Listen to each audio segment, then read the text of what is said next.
Hello, and welcome to another Conversations in Time podcast, the award-winning counterfactual history podcast that tops the What If charts. Enough of me, though. It's over to the guys. And welcome to another Conversations in Time podcast. I'm John N. And I'm Ian G. So it's a very special episode today. We've got a very welcome guest. Do you want to introduce the subject, Ian, and then we can introduce our guest? Okay, so today we're going to talk about the development of cricket, the sport in the US. And then, obviously, as per our podcast, we're going to look at some of the implications of what could have happened if it had gone in a different way, why perhaps it didn't go in a different way, and we'll see where our conversation takes us. So our guest on this topic today is Joe Lynn. Hello, Joe. John, Ian, how are you? And thank you very much for this opportunity to join your podcast. We've been looking forward to this one. There's no doubt about that. You know, I mean, arguably, you're our first history professional. Now, you know, if you're a history, I'm sure you said you were a history teacher. So Correct. Right. So I obviously paid to deal with history. So, so just as just so that we introduce you properly in terms of the podcast. So my understanding is that you're a member of the executive committee of the C. Christopher Morris Cricket Library. Is right. That right. And we're located on the campus of Haverford College, which Haverford College started playing cricket in 1833. And they have played it off and on, mostly on since then. They still have a cricket team, a recognized cricket team, not a club team, like a varsity team. Though they play other colleges, and those other colleges mostly just have club teams. But cricket's still very much played, and they have a beautiful field, and we're right there in their pavilion is where our library is now located.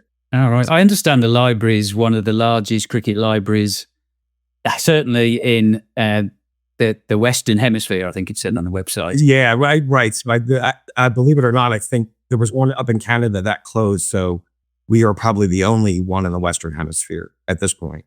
There might be a small cricket library, don't hold me to this, in Argentina, maybe one in the West Indies. Yeah, we're certainly, we're there. But between Lord's and the Melbourne, cricket library, right, at the MIG, the three of us probably would be the biggest cricket libraries around. So, right. Yeah. So the purpose of the idea behind the podcast was I happened to listen to another podcast that you were on, where something which surprised me at the time that came out of that podcast, which was that cricket was essentially a very popular sport in the US pre the Civil War, and arguably was the biggest sport in the US. Correct. And yeah, sorry. No, go on, Joe. You tell it much better than I do. There's no. Well, let's say that right. As a friend of mine once said, cricket was played in the States before they were states. Like that's how far back it goes, and that you can find in the 1700s, written documentation that cricket was played, and it's not just, it was in the northern colonies as well as the southern colonies. It was among English and as well as Scottish, immigrants that had come to the colonies played it, so, and that you have, and then in American lore, there are always like the stories of how Ben Franklin brought back after a trip to London, he brought back the 1744 laws of cricket to the US that the Americans would have. Now, whether that's, true or not, not sure exactly, but that's the way that the rumor goes. And that, American soldiers at Valley Forge during the American Revolution? Revolutionary War, the War of Independence, I think, if they're sure, but a little disagreement that occurred there. Text was watching Thelonists, yeah, right. The descriptions, yeah. And then it was played, that American troops there played it at Valley Forge. And there's documentation of that. And then, various newspaper report in the major cities where they would report the cricket matches. And that goes back, like I said, to the 1700s. So even before the United States was born, that kind of a thing. So, and that's our second president, John Adams, supposedly quipped when they were writing the Constitution and trying to figure out what to call a chief executive for the United States.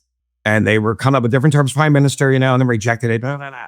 And they finally settled on the term president for our chief executive. And, supposedly John Adams turned around and said, what kind of term is that? That's used only for those people that are the heads of, cricket club in England. Why are we using that term? So, I could give you more examples of famous Americans that were somehow involved one way or another, like a story that in the 1840s, Abraham Lincoln attended a cricket match out in Illinois and stuff like that. So, as much as America eventually will try to differentiate itself from England in many, many ways, at the same time, that cross current continues between cricket and the United States. So yes, it became far more organized in the 1800s.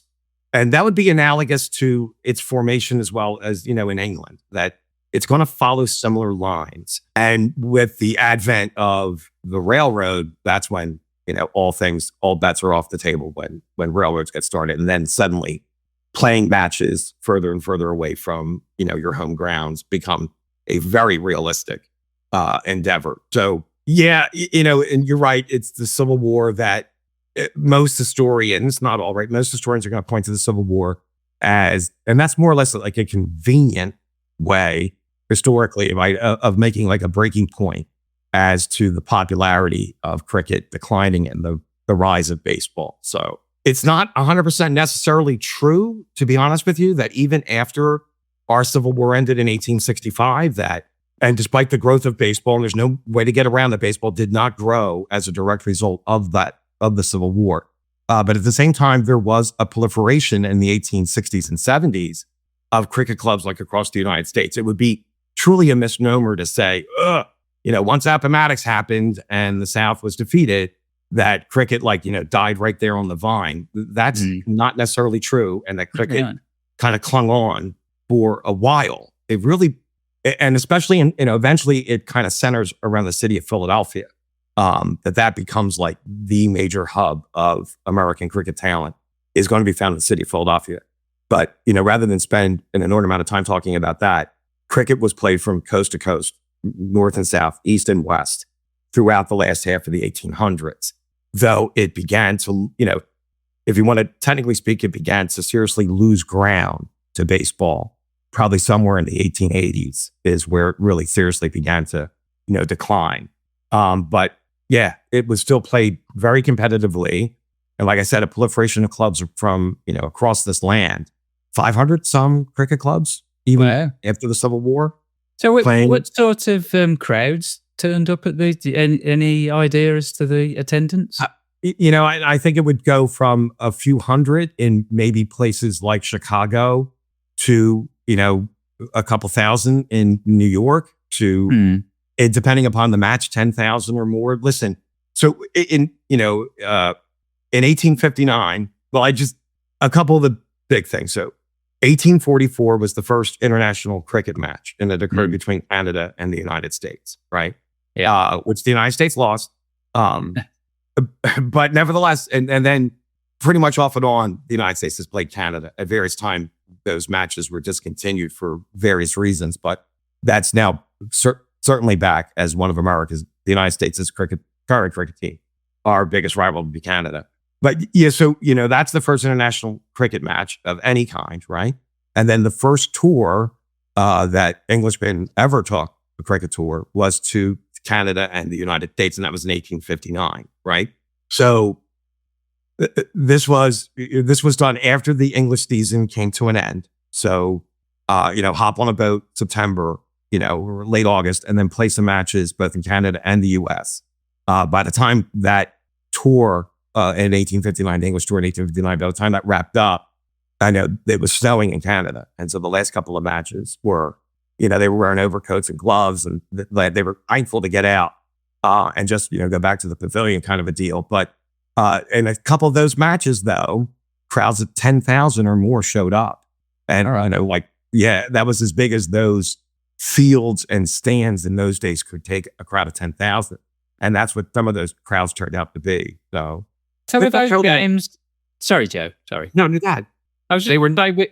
Were these the multi-day games? You know, Yes. it's traditional. So you'd get 10,000 people a day. Yeah. Yes. And so all the matches played by the England 11 were all right at odds, given odds to the Americans. So there was usually 20 or Canadian, usually 22 American or Canadian players versus the 11 Englishmen. So, and they were all professional cricketers, including like some famous names like Lily White and John Wisden was on that. He was part of that 1859 tour, but they were 11 professionals. And so it drummed up a lot of publicity for cricket in the US prior to the tour. So now the Americans and Canadians were soundly beaten in every match, right? Yeah. Despite, the odds of playing 22. And so it was kind of like a double-edged sword in the sense that it drummed up a lot of publicity for cricket, for the sport of cricket. But then when the results of the matches came in, and then, you could turn around and say, well, it looked as if the United States was never really going to be very good at this sport, but there, in other historians will turn around and say, listen, if those 11 players could beat 22 Englishmen at the time and from any county you want to talk about, right, at the beginnings of county cricket. And if those 11 guys had gone to Australia, same thing, they would have beaten any 22 Australians around at the time. So, but, here in the United States, baseball had already begun to be played. So there was already a bat and ball rival to cricket, starting in the 30s and 40s. And by the 1850s, certainly baseball had become a little bit more organized as well. I think that's one of the big factors, as to why, cricket remained popular in other parts of the empire, but not in the United States. And I think one of the reasons is because because baseball was already there as a bat and ball sport. And you didn't have to worry about multiple day games. You didn't have to worry about the state of the pitch, of the ground, of the wicket. You could play baseball on an open field and just put down the bases, and you're off. You're off to the interesting. So you mentioned at some point that the state of the game was the same as it was in England, by and large. In terms of the quality and the rules. I mean, the game of cricket is not the primary sport in the UK. Certainly, and I guess even in England, because it's that you can't play it in the winter. You can't play if it's raining. But it didn't. And it was supplanted by soccer or football, as we call it. Well into the 1880s. If you look at pictures of British soldiers in the First World War playing sports, they're not playing cricket. Now, the officers might, if they're able to, and sort of as everything in the UK, there's always a class aspect to everything. But the soldiers, the private soldiers, will be playing football. But it didn't disappear. It became a summer game versus a winter game. So, winter game, by and large, is soccer stroke football, and even today we don't play it in the summer. The league has a rest period, and cricket kind of takes over. I mean, in Scotland and the UK, it's kind of golf. Golf was the summer game, and football is less class driven to a certain extent. So what stopped it doing that? What stopped, cricket being the summer game? And large parts of the occupied parts of America in the 19th century were not dissimilar weather-wise to Europe, were they? So, cold in the winter, wet in the dry in the summer. What do you think stopped it being that summer versus winter sort of click?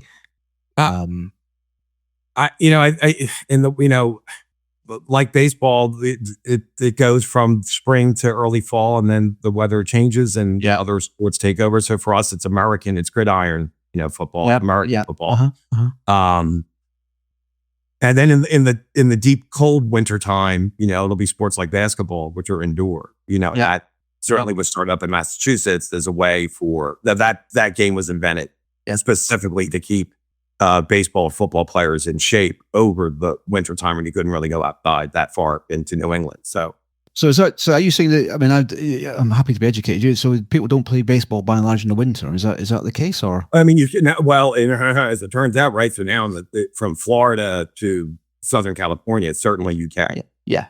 And I'm not going to go on a limb here and say that a lot of the really, really good American professional baseball players come from those states because they had year-round playing time. Whereas like where I'm in Pennsylvania, 3-4 months of the year there in the wintertime, you really can't play baseball outside. It's just really tough now, So players that, the guys that play up this far north, for them, they're forced to take a break. But in states like Florida, it is year round. Okay, so I see what you're saying. So unlike Europe or certainly UK or England, there was there was nothing to replace football, soccer in the UK in the summer other than cricket.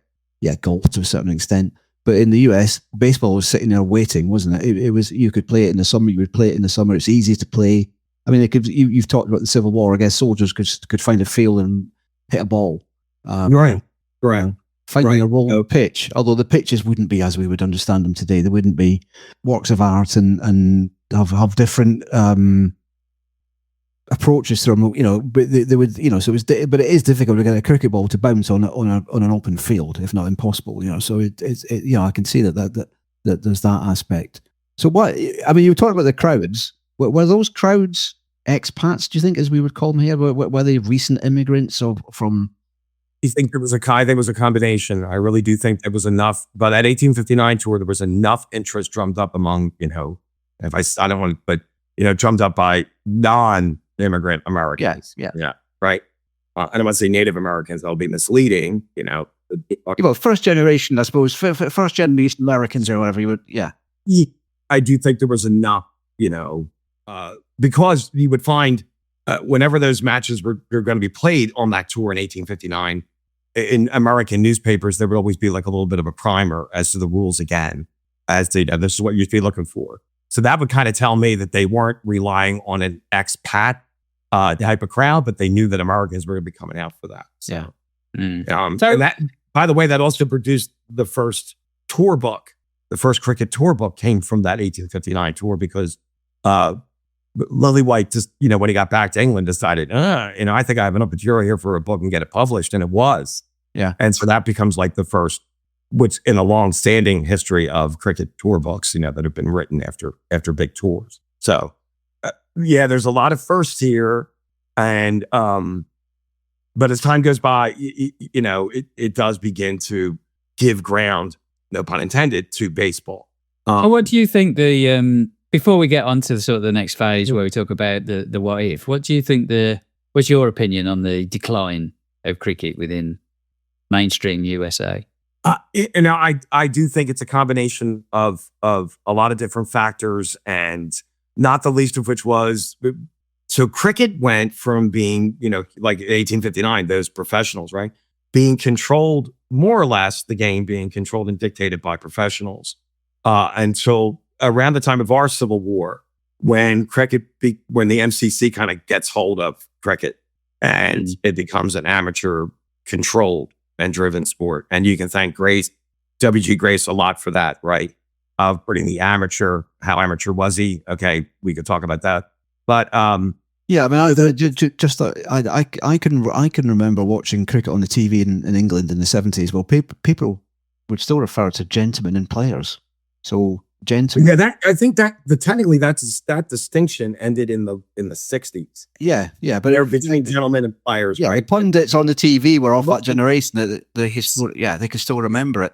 Right, on our lot would still be talking about it there, and broadcast in the 70s because it was still, women were paid and players were, the other way around, gentlemen would play for as amateurs and players were looked down upon as being paid to, and again, as everything in the UK, there's always class involved. So, it's always a class driven thing. But anyway, so I stopped your flow. Apologies. Yeah. Oh, no, that's okay. So just to pick up on that stream. So what occurs then is that cricket in England becomes more and more amateur based and controlled, with kind of the disdain for the professional, right, cricketers. That you need them, but you don't have to give them any kind of real power to control the game, right?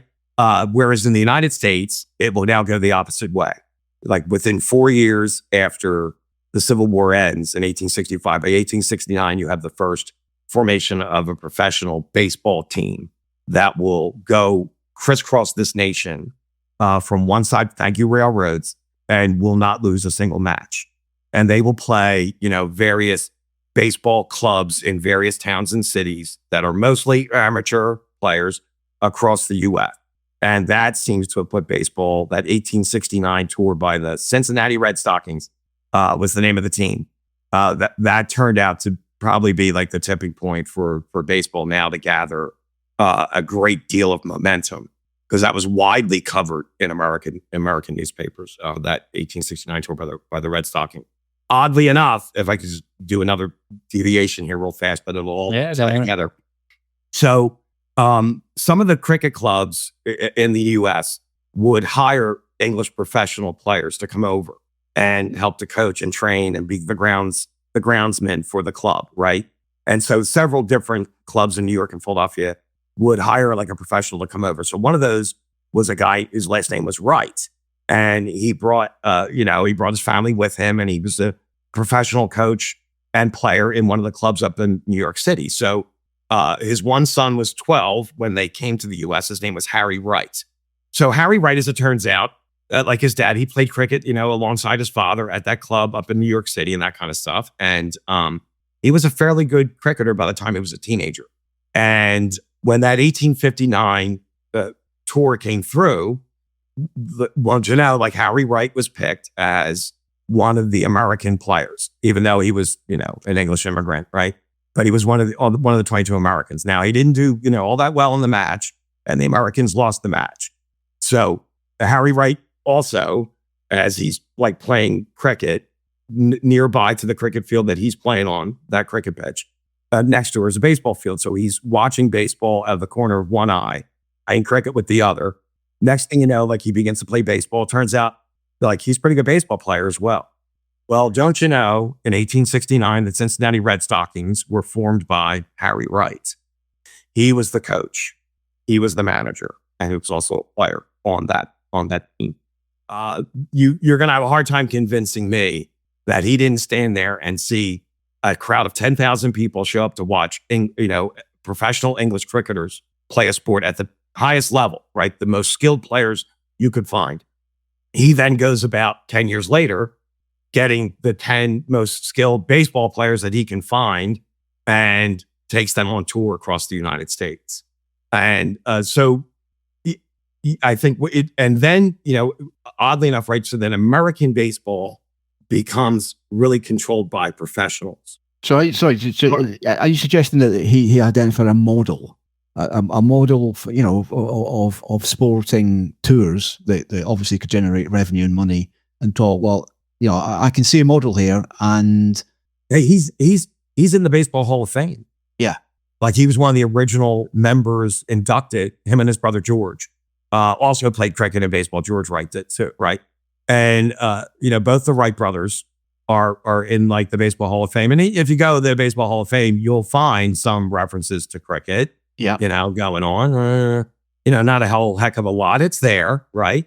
And I think in the last, I'm not going to lie when I say the last 10, 15 years, there has been a lot more research done by baseball historians on cricket and the formation and understanding the true, interconnectedness of both sports. Because you had guys that would go from one sport to the other, and that some of the cricket clubs established before the Civil War, when the Civil War was over, they changed their name to Cricket and Baseball Club, and they include like a baseball team. It's in some cases they were shooting themselves in the foot.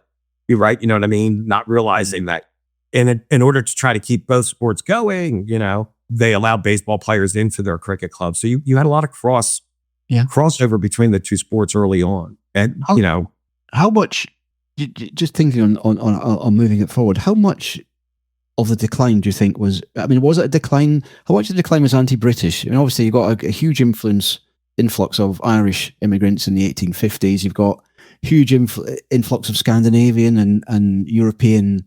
They would have no interest in cricket. And then obviously the Irish would have an anti-British agenda at any given point. How much of it was sort of seen, well, I'm not playing, because there are examples in the British Empire, where countries, Ireland's a case in point. Ireland doesn't like, certain parts of Ireland don't like what they call garrison games. Those were games played by the British Army garrisons.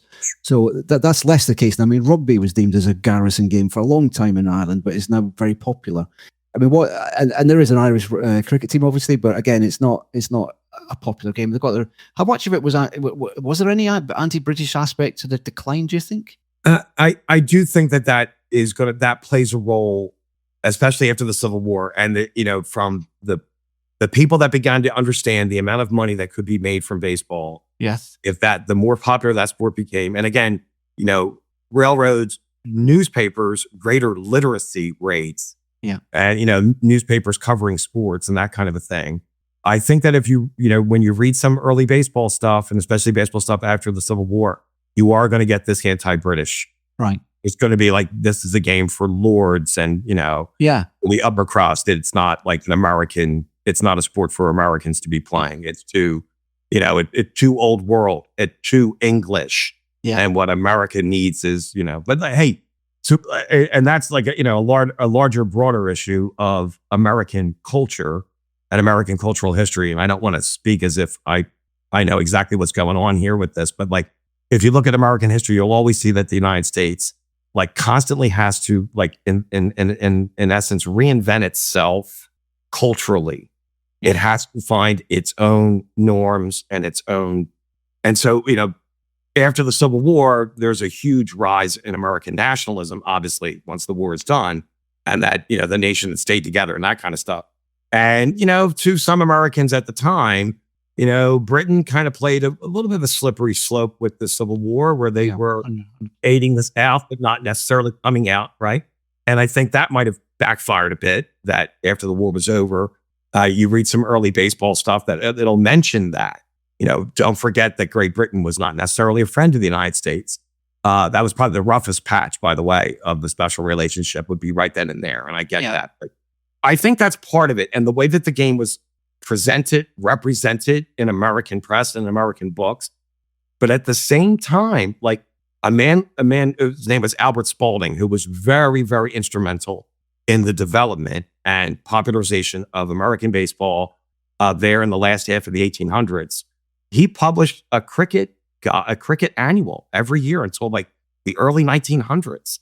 And as much as like Spalding's the guy that gets our U.S. Congress to set up a special commission to figure out how baseball was invented. So sorry, is that Spalding name? Is that the sportswear manufacturer? You're right. Okay, so famously the basketball in the Tom Hanks film, etc., etc. So he's the guy. Okay, interesting. Oh, sorry, I've so.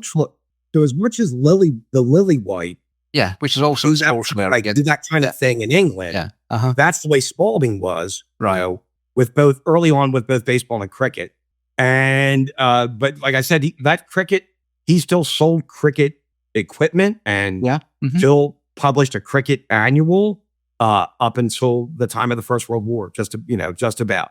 So it's fair to say there was like 1910, and it's odd enough that he played cricket when he was younger. Spalding did, and then switched to baseball kind of full time. And he's the one that started a couple different world tours for baseball, where they tried to spread the gospel of American baseball around the world and that kind of stuff. And it didn't really take, as well as he wanted. But in some of his, when Congress decides it's time to get to the bottom of this and how did American baseball start, it's Spalding that drives that bus to show that, baseball was purely an American invention, which of course it's not true, right? And it becomes just a myth, but that fits in with Americans, this need. We constantly have to find this need to be different, right? Well, I think to be fair, most countries do, and as well, and given the nature of how America, came to be, it didn't have, hundreds of years of history and tradition. It would have to build its own tradition. But I get the point. And that's why sometimes building the traditions is what can lead to the growth of myths that are not. Oh yeah, that's true, and the problems out. But then every other country has its own myths. I mean, they haven't got time to go through all those ones. But no. But that's the trouble with history, isn't it? Is that when you study history, and then you realise, Jesus, this is one myth, and this isn't true, and we're taught this, and it's not true, or they didn't tell us this. Yeah, it's a bit of an eye opener when you actually get into the nitty gritty of some of the detail. Yeah, so absolutely, and that's why I'm saying like and I think cricket became a casualty, as it turns out. That's a good way of describing it. Yes, Of the Civil War, but certainly a casualty of the post-Civil War America. I know. It was like a slow but steady decline. I think World War One, getting to 1914 now that's the end.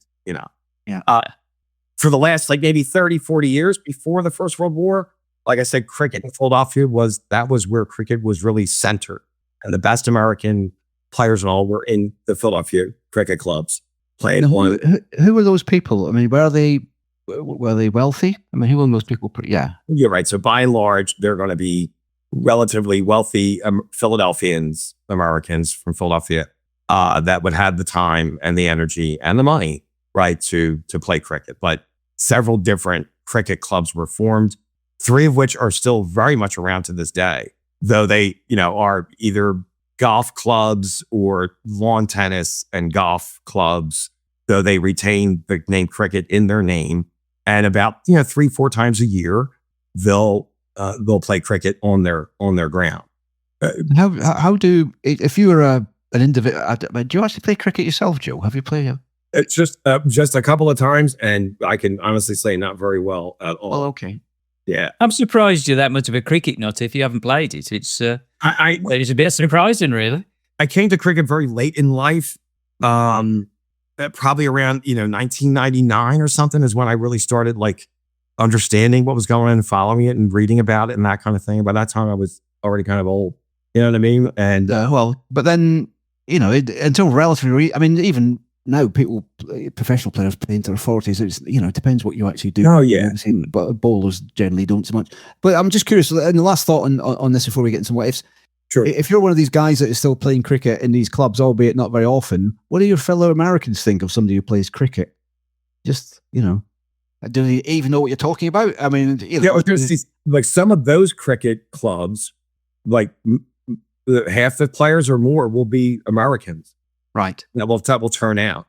And if they would tell a work colleague, I'm off to play cricket today, what would your work colleague make? Yeah.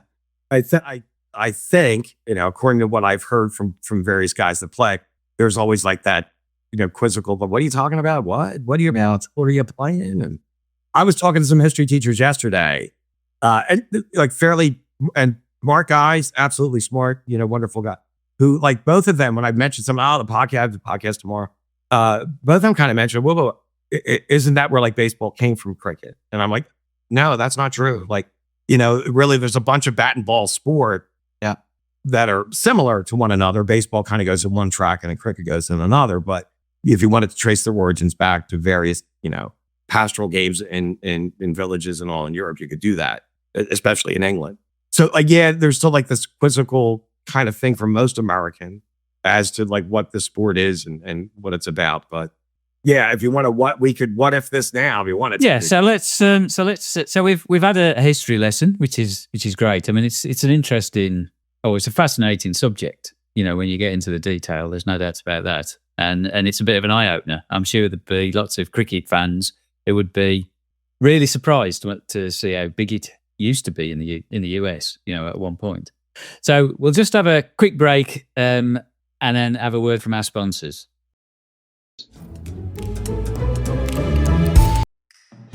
Tired of boring, saggy leggings that just can't keep up with your interpretive dance routines, stealth missions, or spontaneous bell ringing? Developed in that lab next to the bogs, where caffeine is stirred with extra long shifts and rules are considered guidelines, crafted not from DNA analysis, but newly patented CNE science.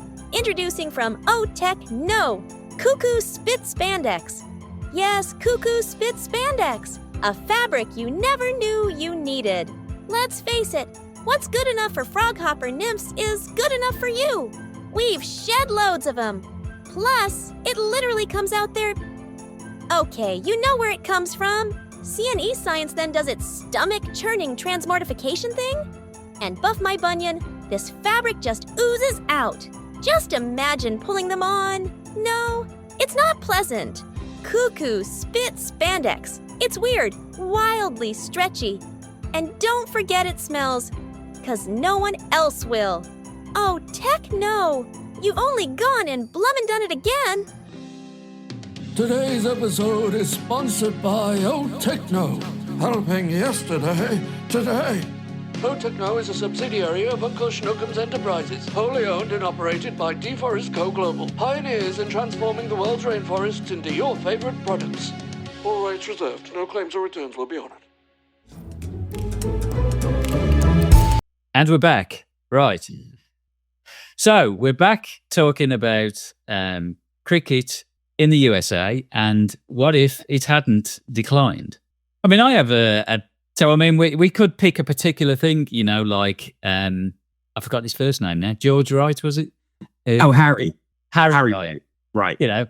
Maybe he didn't do the baseball, or he did another cricket type thing, where cricket, or I'm trying to think, normally we try and have like a point where we say, well, this didn't happen, so therefore it might have gone off to tangent and cricket might not have declined. It could be that, say, the tour that you talked about, they didn't lose every game, 2 or 3, they won, so it got some level of local excitement that, enabled people to buy more into that particular sport, or maybe, something else potentially happened. It doesn't really matter because that's not what we talk about.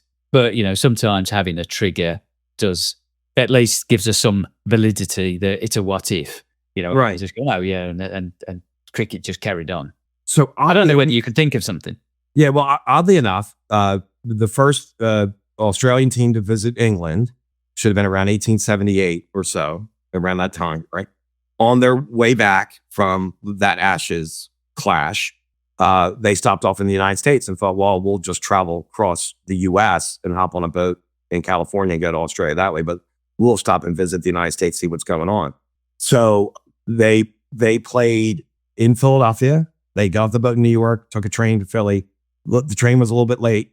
The Philadelphians insisted that the Australians play that day right away, right? And so this was not at odds. This was 11 versus 11, and the Americans beat them. So, and this was like a very much an eye-opener that the Americans had beaten this Australian team, the Australian national team, coming through. So you would think as well that would drum up, but it drum up short-term, in a way, short-term publicity for the sport, but not long-term lasting. And the Australians, by the way, kept coming back here. They kept touring the U.S. And every now and then the United States would sneak a win against them, up until the time of 1913. Up until the time of 1913 was the last Australian. It was unofficial Australian tour to come through. So yeah, I would turn around and say, listen, if the two sports could still coexist, my big what if would be that if cricket had remained popular, I think baseball still would have been there for a variety of reasons. Not that we know the grounds, the nationalism, all that stuff, all combination of all those things. I do believe that the shorter form of cricket would have happened a lot sooner. Strangely enough, that was the one thing I was going to jump in with and say, that's what I think would have happened, is that because baseball would have been taken off. Yeah. And a 5-day game was clearly not going to work with cricket. If somebody had come in and said, here's a 1-day game, even if it, forgetting what the actual structure is, but something that you would play within a single day, that enthusiasm may not have died. And then suddenly, and it's an American version then, you were talking about the US likes to have its own sports. Well, then that would be its own sport. It might be a variation on cricket from England, but ultimately it's an American game.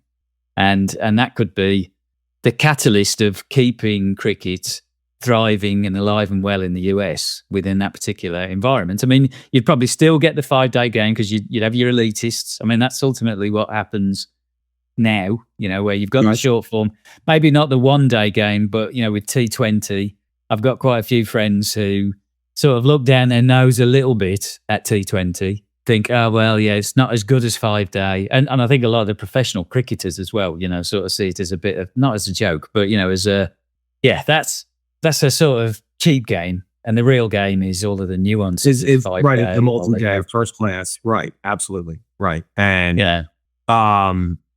I just, in order for cricket to, I think, keep pace and popularity in the U.S., I think there would have to be some way of making the game have a result and then be last in the afternoon. If you look at if you look at if you look at the innovation in cricket in the last 30 years, I'm happy to be corrected by anybody online or whatever, but most innovation has been driven by Australia originally, with the Kerry Packer and co, and then obviously Indian leagues of driven, and virtually no innovation has ever come from the home of cricket. And if you think of T20 did T20, well, okay, but whether that was in response to other things, but if you look at the innovation driven in America on literally everything, it would probably, I wouldn't say it would be unrecognizable after 150 years, but it would certainly be a different game. That all the innovation that we see now would have come in earlier. I mean, obviously the razzmatazz that we see now is to a large extent dependent on technology and stuff. But in terms of speaking to the individuals rather on the field of play and stuff, you couldn't do that until relatively recently. But on the TV, that is. But yeah, so America would have gone bang with cricket had it been interested in it. I mean, and it would be a different game. As you say, I agree. The shot. Well, I still think it would be. That's right. But I think that the actual, there would be wickets. You'd bowl. There'd be. Oh yes, 100%. There's the fundamentals. I don't think that would have changed significantly, if at all. But it would be more around the timescales it takes. Whether it's 1 innings or 2 innings, who knows? But as Joe's saying, a single day or single afternoon, early evening, so you can fit it in without floodlights. I mean, that's always the key thing. I mean, and I'm assuming that was something similar with baseball in the early days, is you had to have the game start and finish when you could still see the ball. Absolutely right. And that you could, play in the dark. Yeah, right, correct. Until the early 20th century when, electric light proliferation thereof and lighting up field. So, I mean, we could take it from there that, late 1800s, there's a one-day version of some kind that, again, yields a result, that kind of thing. We're still going to be hampered by, you would still be hampered by the condition of the pitch, but the wicket. But you could have there'd be ways around that. Absolutely, yeah. I mean, let's face it, if baseball as a professional opportunity for making money worked, then a one-day cricket equivalent is almost certainly going to work as well. I mean, I think the other thing in the US as well, and you'd have to correct me if I'm wrong on this, Joe. I mean, it's a very big place. It has lots of states, and they don't, I suppose they all play baseball, but they don't all have big baseball teams, and they don't have big baseball heritage. Oh, major league, right, sure. Mm-hmm. So you could, I'm arguing that some of the states could be more cricket focused than baseball. I mean, you can have some states that would do both, but it's a bit like in the UK. So with cricket is very much a rural type thing. That's why you have, Warwickshire, Lancashire. It's always the shires, where it's a county cricket game. It's not necessarily seen as a urban game. Who knows? That could be something that was similar in the US. It's more of a rurally type supported. In some states, the more rural people enjoy cricket, whereas more in the urban areas, baseball, which I'm assuming did happen as well, took off. Yeah, I mean, right. So, with increased industrialization, they like baseball writers, historians will always turn around and say, hey, one of the reasons why baseball kind of gained so much in popularity was that, it was a reminder of what used to be the pastoral, more rural America, the non-industrialized America, and that baseball always reminds us the green field. I think you're going to find cricket writers are going to say the same thing, believe it or not, that are going to have similar ideas with similar sentiment, that both sports are kind of a reminder of a less industrialized, less complicated, more rural, and it's, oddly enough now in the last couple of years, right? Baseball attendance has not been what it used to be. And the idea is that you got to speed baseball up. So as much as cricket and T20 is speeding up cricket, et cetera, baseball has actually taken a page from, I'm not going to admit to that, but taking a page from cricket as well, saying we have to speed the game up. It is too long of a game. That, when baseball was fighting cricket, the idea was that baseball was a quicker paced, more, rumble tumble type of sport than cricket was. And now 100 years later, it's, well, slow down here. I think that maybe, baseball needs to be sped up.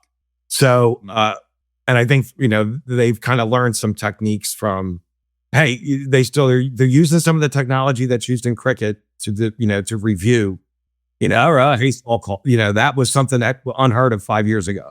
That they're doing that now with in essence, a TV umpire, and that they can review using the latest technology. That would have been completely unheard of. But again, in an effort to kind of keep the game moving, make it more interesting, make it more razzmatazz. And so I've kind of witnessed the T20 growth. I sometimes even say 2020 to give you an idea, but I feel like I was around for the birth of that in the early 2000s is when I was really kind of understanding and picking up cricket and stuff.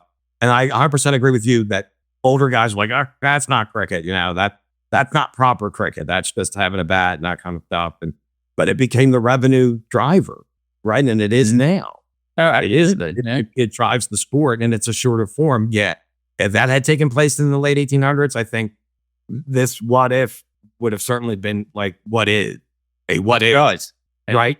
So what do you think the impact elsewhere? I mean, I think that, the MCC potentially would have looked down their nose, it's a ex-colony doing some manipulation of the game. But I think that ultimately other countries would have picked it up. I mean, I think that something that is potentially popular in the US would still have appeal in other cricketing countries. I don't know about non-cricketing countries because, baseball didn't sort of catch anywhere else. But there are certain other countries, Australia, South Africa. Strangely enough, Canada doesn't play, but that's probably because of the the weather and being close to the US. I'm not sure. India, obviously, I'm trying to think, and Pakistan. And now I've lost my train of thought as to where I'm going with this. Jeez.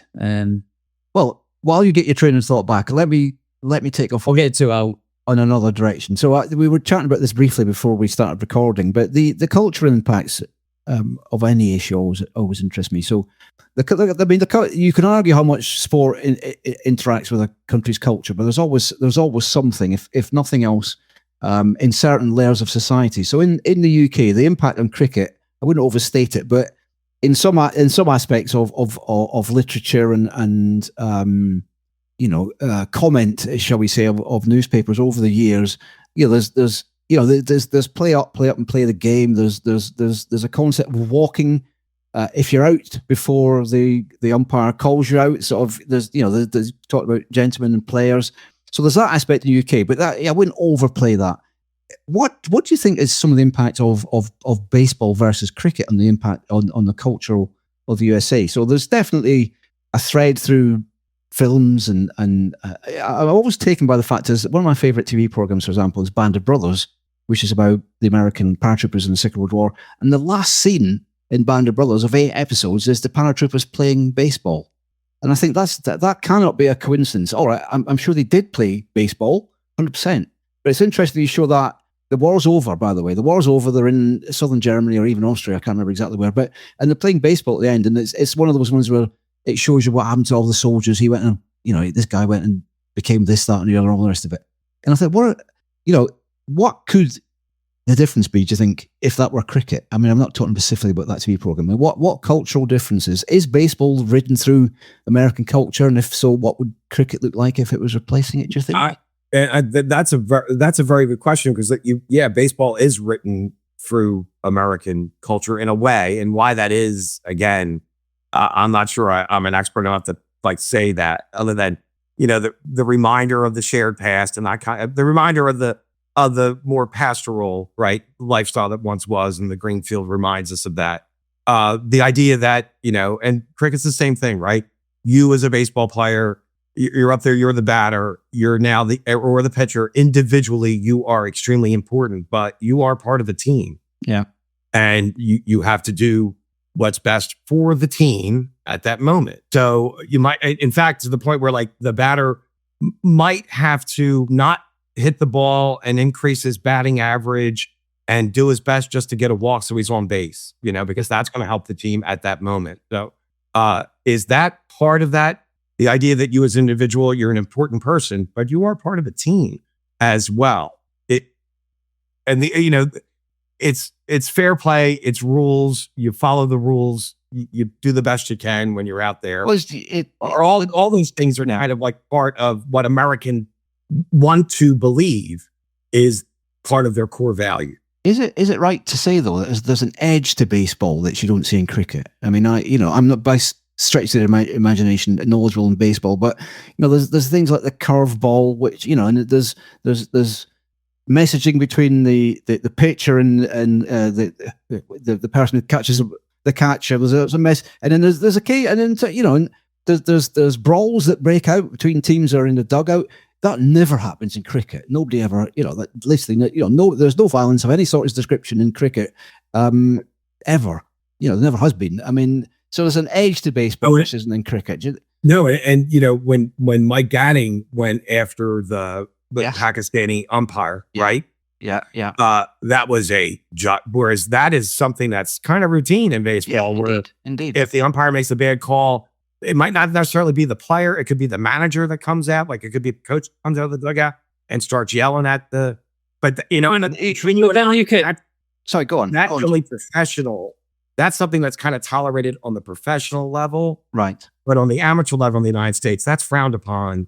Like that is to say, going after the umpire. That's what I was going to say. If you look at cricket being more amateur for longer, then even the term "it's not cricket" was a thing about it's around not the creating its scene and all that type of stuff. I mean, because ultimately, if you look at soccer, the players go after the ref.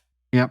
No, they didn't used to do that. In the 50s, they wouldn't. It was completely different. But that sort of culture has come in. And it's been traditional, not in cricket. And I don't think it doesn't mean to say it won't come in. Who knows? Well, there is sledging, obviously, in cricket. For those who are not aware of the term, again originated as true, is where you're continually criticising the batsman as a fielder, either in fun or not so fun. I always the one I like is when and that definitely happens in baseball. Oh, 100%. Yeah, I'm sure it does. But that's a relatively modern thing. I just wonder if there's something in American culture that needs that edge. It needs that. It releases energy from the crowd. But even I've seen episodes where the crowd are being abused by the players. I mean, not the whole crowd because they can't, but near to the dugout, somebody shouts something out and they'll shout something back. Now, there's a bit of that in cricket, but generally speaking, the player wouldn't shout anything back.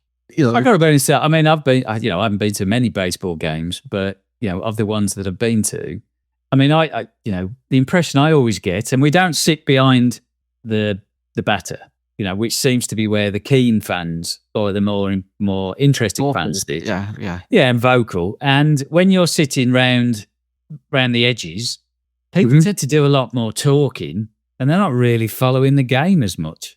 I mean, I don't know. I mean, it was just in cricket as well, though, isn't it? Well, I know it is, but cricket's always been like that. Don't forget, cricket's a 5-day game. They do it in T20 as well. There's a lot of conversation going on, and it did surprise me that you got all of these people at a baseball game and they don't seem particularly invested. We're just going to take a break here. This fantastic episode went on a lot longer than we were expecting, so we decided to split it into 2. Look out for next week's episode. So thanks everybody for listening. We'll be back soon. Bye for now. Bye. And that's it.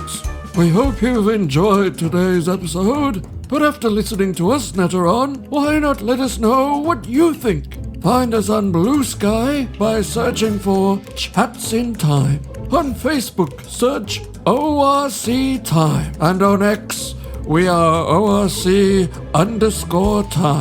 Until next time, cheerio!